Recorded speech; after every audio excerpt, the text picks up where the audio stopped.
Artūras Rulinskas. Pereiti kalnus. Abejonės ir prarasti orientyrai. Kelionę draugai tęsė stengdamiesi kuo greičiau išeiti iš dykumos šalies ir pasiekti kalnus. O kaip jūs žinote, kad einate teisinga kryptimi? Į ledinuką ir Meilę kreipėsi Dainius.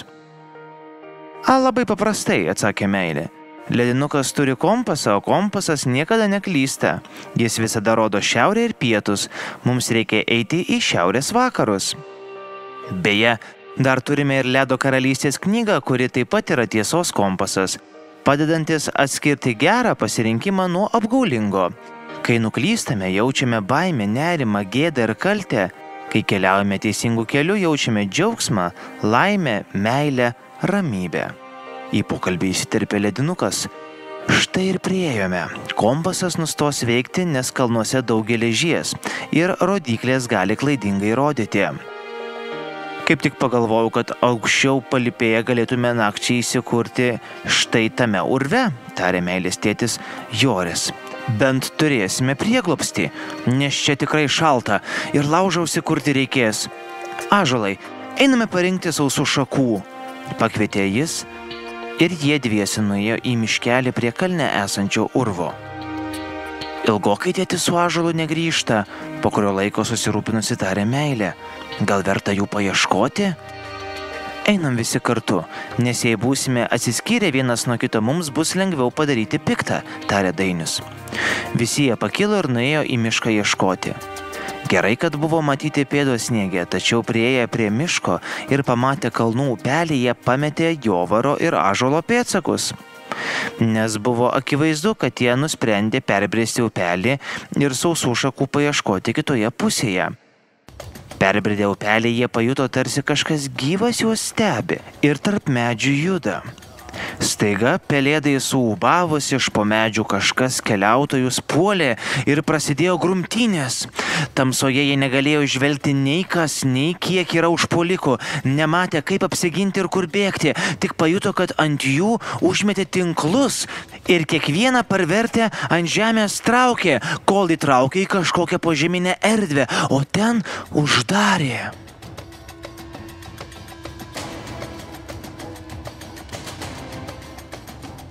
Mes esame sniego žmonės. Galiausiai keliautojai išgirdo kažkieno kimų balsą. Pakliuvote į mūsų spąstus ir dabar esate mūsų vergai. 2 iš jūsų jau nuvedėme dirbti į kalno kasyklų šachtas, nes mums reikia darbininkų brangakmenėms ir deimantams kasti.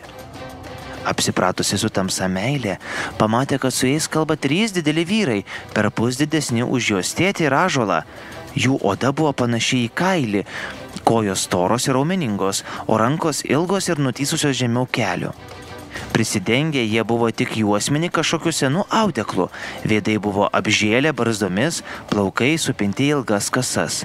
Darbus dirba tik vyrai, tarė kitas dar žemesniu balsu. Moterys tampa mūsų genties žmonomis, na o dabar einam į stovyklą.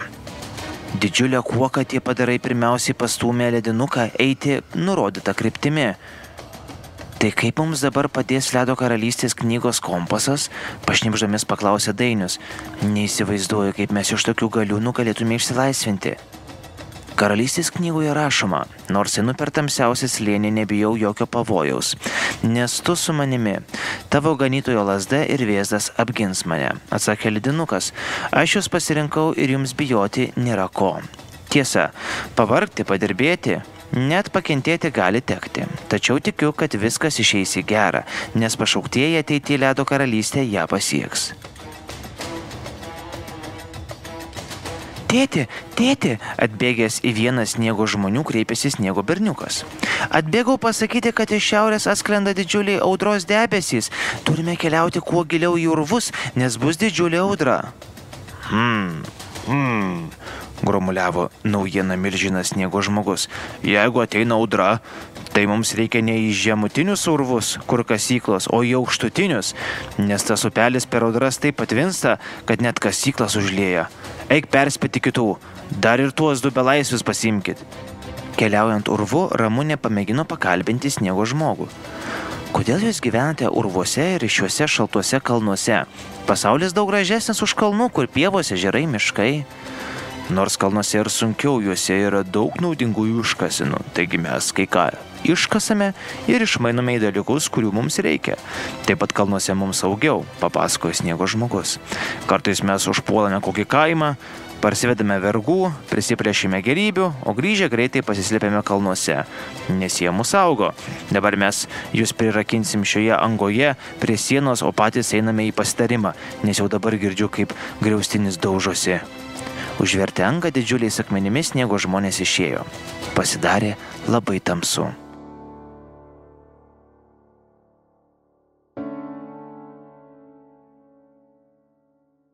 Man atrodo, kažką girdžiu prie angos. Ei, kas ten? Išsekusiu balsu paklausė Meilė. Čia mes, atsiliepė draugai. Visur jūsų ieškojame. Jau 2 dienos, kai vanduo užliejo kasyklas, o Sniego žmonės pabėgo gelbėdamėsi. Mes ištrūkome ir visur jūsų ieškome. Džiaugsmingų balsų kalbėjo jie. Nuridenę sunkius akmenis, Jovaras ir Ąžuolas atplėšė pančius nuo sienos ir išvadavo draugus. Eikime iš čia kuo greičiau šiuo siauru tarpu. Pro jį nepralys joks Sniego žmogus, net jei vytųsi, tarė Ąžuolas. Keliautojai per kalną tamsoje, apgraibomis, nusibrozindami ir apsidaužydami keliavo visą dieną.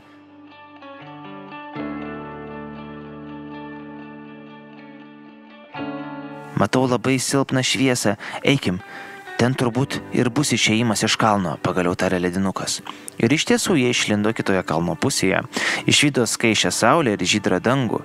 Padangėje sklandė ereliai, tačiau keliautojams atrodė, kad jėgų eiti toliau nebėra. Prieėję urvo angą, visi iš nuovargio sukrito ant žemės.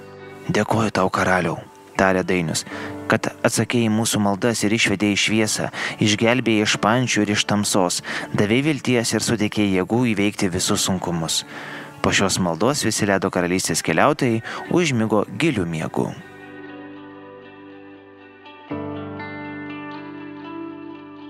Pasakojimo Ledinuko karalystė tęsinys kitame numeryje.